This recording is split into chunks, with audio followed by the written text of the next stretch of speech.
Hey guys, welcome back to the channel. So here's another deck profile for you guys today. This time's an update on my Sky Striker deck. I haven't picked up Sky Strikers in a little while, and honestly, I kind of miss it.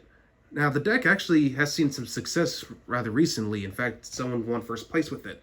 And I just kind of drew some inspiration from his profile and decided to kind of like tweak my own in a similar fashion. But of course, use my own little tech cards just to like keep things interesting.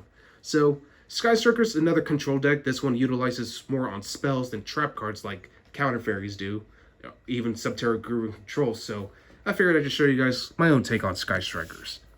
Alright, so main deck's still 40 cards, of course, so let's get started. Starting off with 3 copies of Ray. This is your most important card in the entire deck. She basically gives you access to all your Link monsters. Of course, you do have her friend, but Ray is probably the best one out of the two. Next up, you got 2 copies of Sky Striker Ace Rose.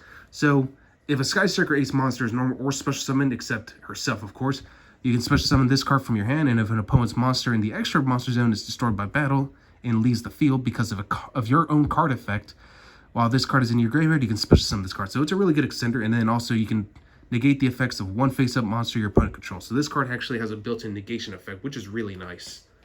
Next, still running the 1 copy of Darkest Diabolus. It just has really good interaction with Ray, especially because, like, if you normal summoned Ray, for example, you entered your battle phase. If you wanted to attack with Ray, you could. If there was something she could beat over, you use her effect to tribute herself to special summon Hayate. That's usually the general combo. Hayate attack directly, dump a Sky Striker card to the grave. Of course, Darkest Diabolus will trigger as soon as Ray is tributed, so you can special summon him, have him attack over one of your opponent's monsters, and then during your main phase 2, have him tribute himself off just to rip a card out of your opponent's hand. So, yeah, Darkest Diabolus is pretty nuts. Moving on to hand traps, already 3 Ash Blossom. I'm actually running 3 copies of DD Crow because there's a lot of decks that are reliant on their graveyard, so that's why I'm running it. 3 Effect Veiler, and last but not least, 3 copies of Infinite Impermanence. If you don't have access to this, Forbidden Chalice or even Lost Wind is still a really good choice. I was actually tempted to run Lost Wind too. So, like, honestly, you could probably get away with both if you wanted to run both. So, yeah, definitely great cards. Alright, so now we're moving on to spells because the monster lineup is very small, and these were literally the only actual traps I'm running. So, yeah. So, starting off with the Sky Striker stuff, 3 copies of Shark Cannon. It's basically called by the grave, but you also have the bonus if you have 3 more spells in your grave, you can special summon the monster that you banished. 2 Widow Anchor. 2 Afterburner, 2 Area 0, the 1-Os, I'm running 1 multi-roll since it's still at 1, and the 1 Hornet Drones. Excuse me. So yeah, Hornet Drones still a really good extender. I definitely recommend it. Alright, so that's it for the Sky Striker cards themselves. Now moving on to the other spells that we'll be running. Starting off with 3 copies of Cosmic Cyclone, just for spell and trap removal, especially against the old lich. You want to get rid of their traps. 3 Potted Desires. I wanted to just run 2, but honestly 3 seems to work out just fine, so I couldn't let it go.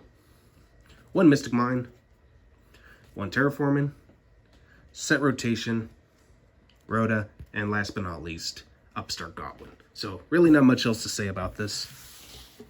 Alright, now moving on to the extra deck already. Extra deck's pretty self-explanatory. You're going to be running 3 copies of Kagari, simply just because she recurs everything that you need. 3 Shizuku for your search. Hayate, which is your Foolish Burial Goods. 1 Kaina. And lastly, 1 Zeke. So, and that's pretty much it for the Sky Striker Link lineup, I'm sorry. So now we're moving on to the other Link monsters. Alright, so starting off with Hauki Fibrax. So Hauki Fibrax, the combo is that you use him to summon out another copy of Effect Veiler. Or just like normal summon one of your hand traps, like Ash Blossom, for example. Link off that together with any other monster that you may have. And just, yeah, go from there. And then afterwards, you link Hauki Fibrax plus the tuner monster, or, plus the Effect Veiler. You go into Selene. So, yeah, that's like general combo. Selene brings back that Effect Veiler if she has enough counters. And from there, you just go into Axis Code Talker. So, yeah.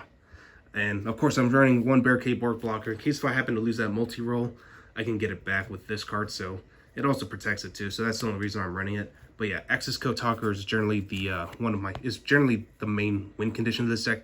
Now, if you don't have access to this engine, you could run the Utopia package The Utopia is still very good. In fact, I don't honestly, it's gonna be one or the other.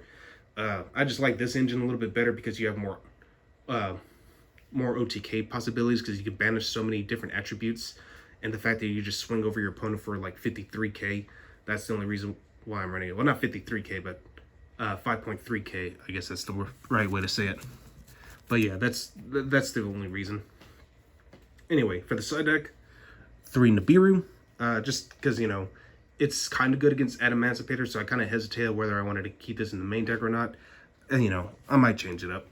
3 Ghost Mourner, 2 more copies of Mystic Mind if I'm forced to go second. Same thing with Mind Control.